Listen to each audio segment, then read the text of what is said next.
Now, what may be the most remarkable coming out event we've ever seen. A little girl is unable to speak a word or connect to the world around her in any way.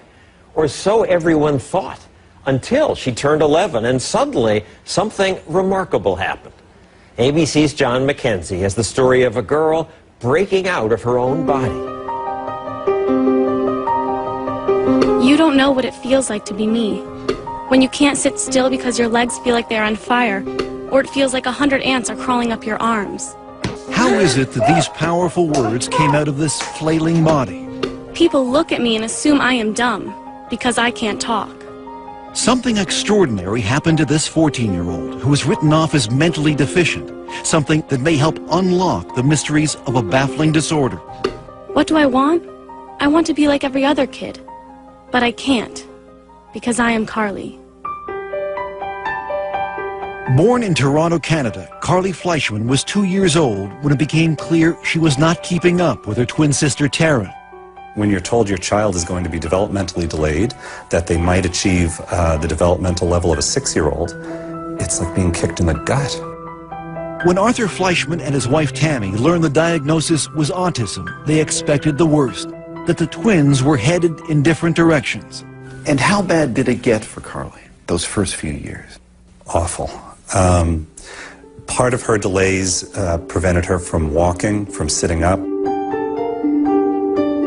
It was clear that Carly, like most autistic children, was lost in her own world, perpetually swimming underwater.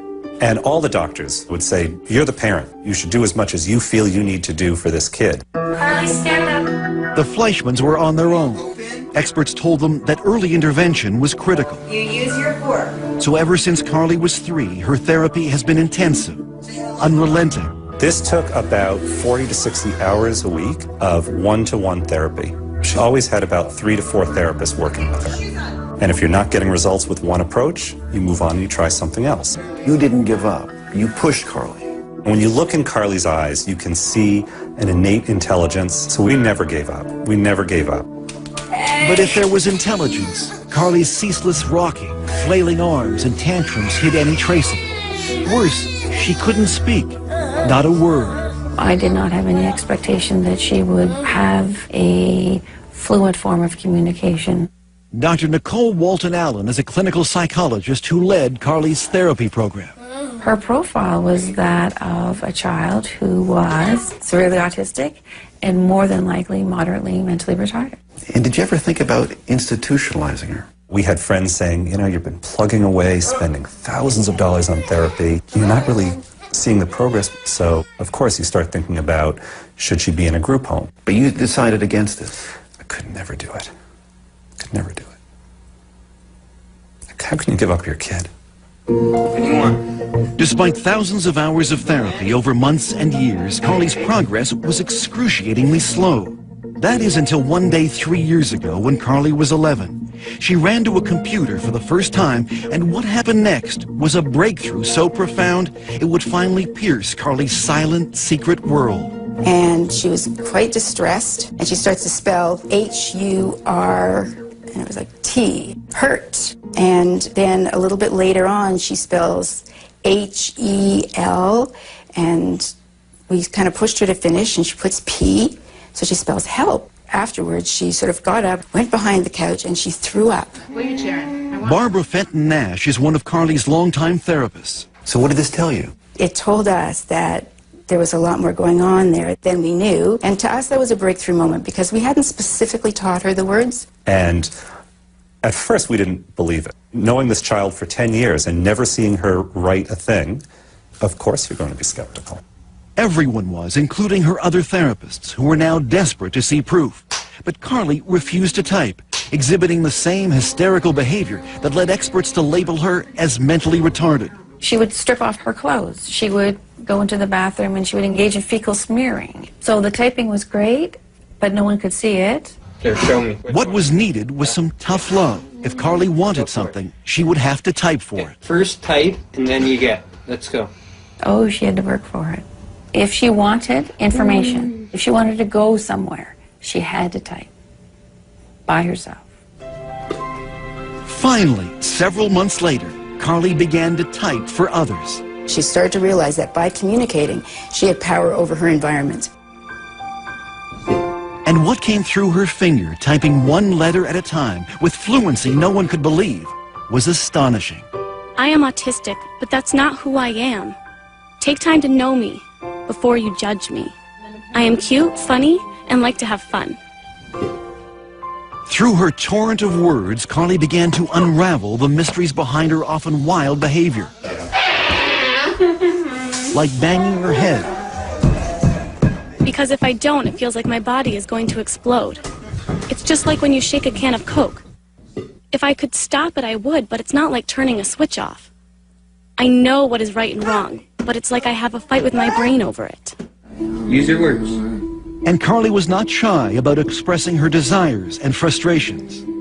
I want to be able to go to school with normal kids, but not have them getting upset or scared if I hit a table or scream. I want something that will put out the fire. We were also horrified because for years we had spoken in front of her as if she wasn't there.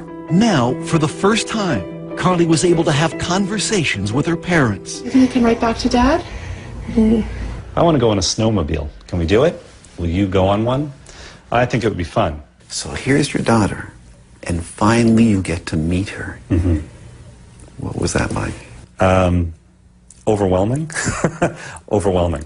I stopped looking at her as a disabled person. You promised.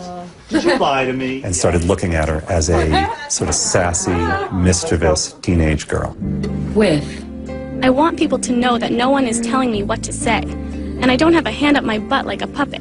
Carly has been very clear that she sees herself as a normal child, locked in a body that does things that she has no control over. Side by side with her twin sister Taryn, it would be easy to dismiss Carly as intellectually challenged. That is, until you ask her a question. Carly, why do autistic kids cover their ears, flap their hands, hum, and rock? It's a way for us to drown out all sensory input that overloads us all at once. We create output to block out input. Carly's brain, unlike most people's, is overwhelmed by the senses of sight and sound, taste and smell. Our brains are wired differently. We take in many sounds and conversations at once. I take over 1,000 pictures of a person's face when I look at them. That's why we have a hard time looking at people. The one thing she can control is when and where she'll type. So this is John. This is John. And usually she needs to be motivated. Finish up. You're doing great. When I tried making conversation with Carly, she would not type back. I'll tell you anything you want to know. Her finger hovering over the keys for hours, until I brought up my teenage son. He wants to play football. Oh, she's smiling. It's going to be something funny. Are you embarrassed? Come on, we want to hear what you have to say. Yes, I guess he's cute. You know, 2 years that we've been communicating, and every time she writes something, there's a little bit of that sense of awe. The room resembled a ship's cabin. Its walls Dear made of Dad, wooden laths, I love when you read to covered me, by many coats and I of- love that you believe in me. I know I'm not the easiest kid in the world. Give me a kiss. However, you are always there for me, holding my hand and picking me up. I love you. I'll go through many sleepless nights to hear that. I'll spend every penny we have to hear that. Was there one writing in particular that left a lump in your throat? In this writing where she says, "You've never been in my body. I wish for one day you could be in my body."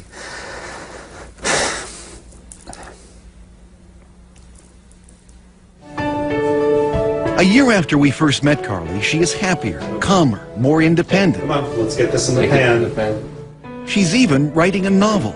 I think that humankind is just oblivious to things that have been around for many years. She also has her own internet blog and twitters regularly, answering questions from people all over North America. I think Carly knows that she now has a voice that can help other kids. Now she looks at herself as someone who can make a mark on the world. And that's got to be life-changing. What do you hope for Carly now? I want her to be happy.